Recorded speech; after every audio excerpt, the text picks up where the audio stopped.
Welcome to Heart, Home, and Heart Conversations, the place where we talk about the things families feel but rarely say out loud. I'm your host, Fiona Wang, an estate planning attorney, a mother, and a daughter. Today's episode begins with a true story about a client who lives alone, has 2 adult children. One is estranged, one out of state, and a fear most of us don't talk about enough. What if something happens to me and no one even knows?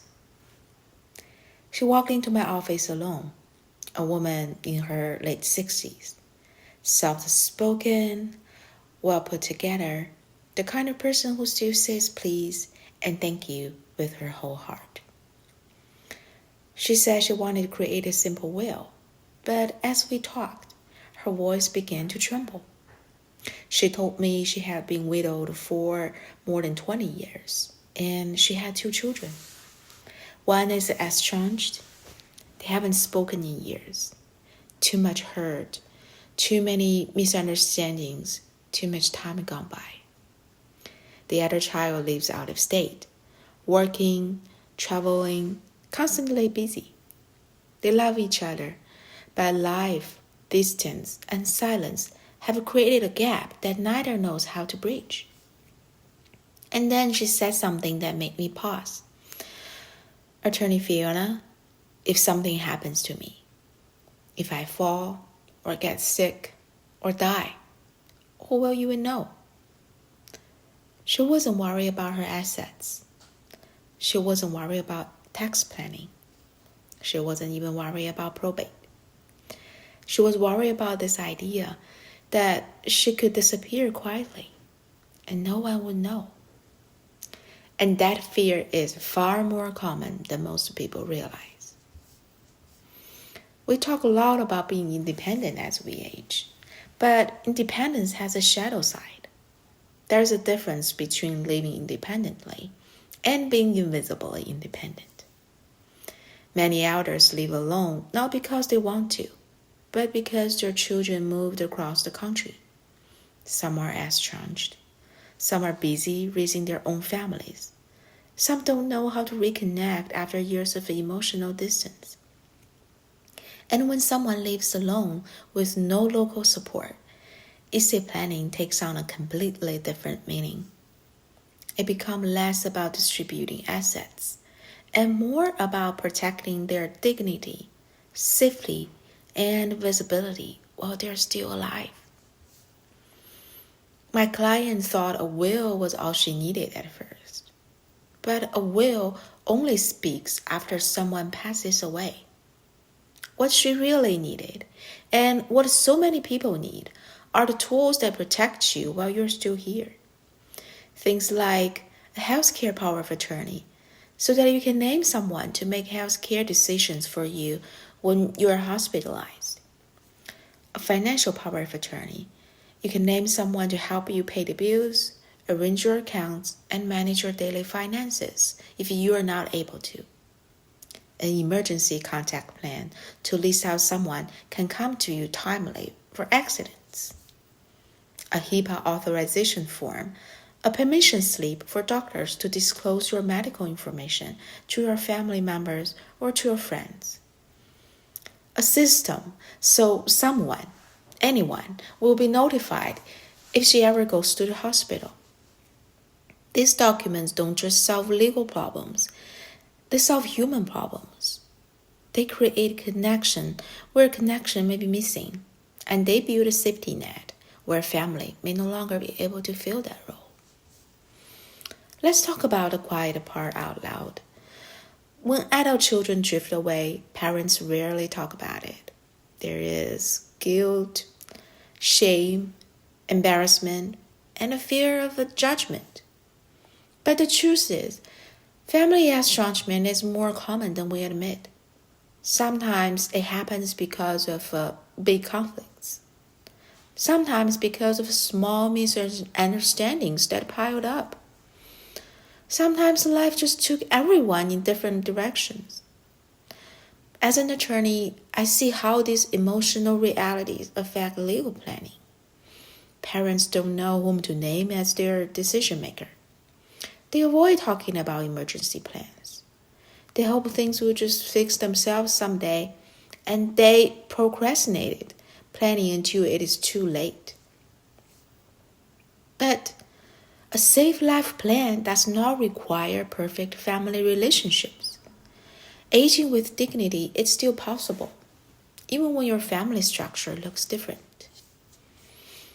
For this client, the solution wasn't about choosing between her children or giving up her independence. It was about creating a safety structure, a plan that would protect her dignity, her wishes, and her daily life, even if no one was immediately available. So here is what we build together. We create a healthcare power of attorney. We named the trusted friend as her primary healthcare agent, and her 2 children as alternates. That way, if a medical emergency happened, there would always be someone authorized to speak for her. North Carolina's Secretary of State now offers a program that converts her healthcare directives into a state-verified QR code. It's a card that she can carry on, maybe in her phone, her keychain, her wallet, making her medical wishes accessible even if she's unconscious and alone. It gave her tremendous peace knowing that emergency responders could access her information immediately. We created financial power of attorney so that if she becomes incapacitated, even temporarily, her other child can step in to pay her bills, manage her accounts, and keep her daily life stable. For elders who live alone, this document is often the difference between a crisis and continuity. We drafted a simple, clear emergency contact sheet with her designated healthcare agent, her financial agent, her primary care doctor, her attorney, her neighbor, and the phone number and instructions. We suggested her to place it on her kitchen counter, so if first responders ever enter her home, they will know immediately whom to notify. Client now lives in a 62 senior community. We encourage her to speak with a neighbor she sees regularly, someone she feels comfortable with, and form a simple check-in routine. Maybe just a knock-knock on the door once a week for each other, a text, or an agreement to share emergency contacts. This is actually not legal planning. This is community-based planning, and it's just as important. Sometimes the person who saves your life is not your spouse, it's not your child, but a neighbor who noticed your lights haven't turned on. For clients like her, we offer periodic check-ins through the firm. Our staff will give her a quarterly phone call. We will update her emergency contact list.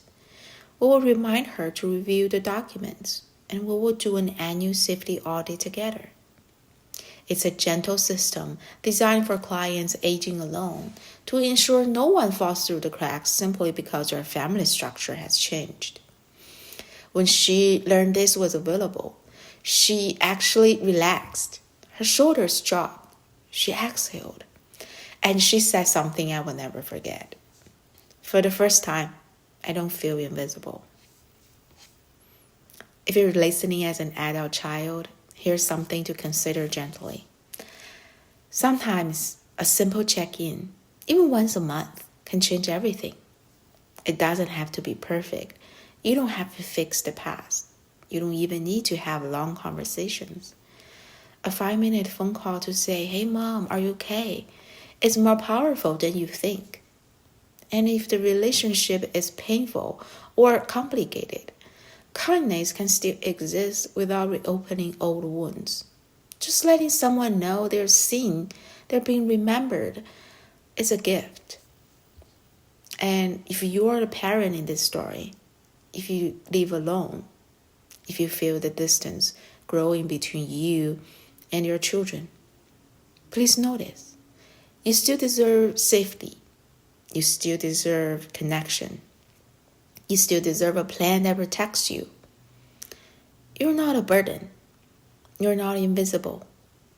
and you do not have to wait for someone else to show up in order to start planning. Before we close today's episode, here's a simple checklist for anyone living alone or aging without close family support. Ask yourself, do you have a current will? Do you want to leave some assets to someone and not leave assets to someone? Do you also have a financial and healthcare power of attorney? Who is your emergency contact if you need it? Who knows your medical conditions and your wishes and your allergies and your medications? Who will know if you are hospitalized? Who will notify the others if you pass away? And that someone, anyone, know where your documents are stored? These questions aren't meant to scare you. They're meant to empower you. Thank you for joining me on this very first episode of Heart, Home, and Heart Conversations. Today's story reminds us that family don't always look tidy, and that planning for the future isn't just a legal process, but an emotional one.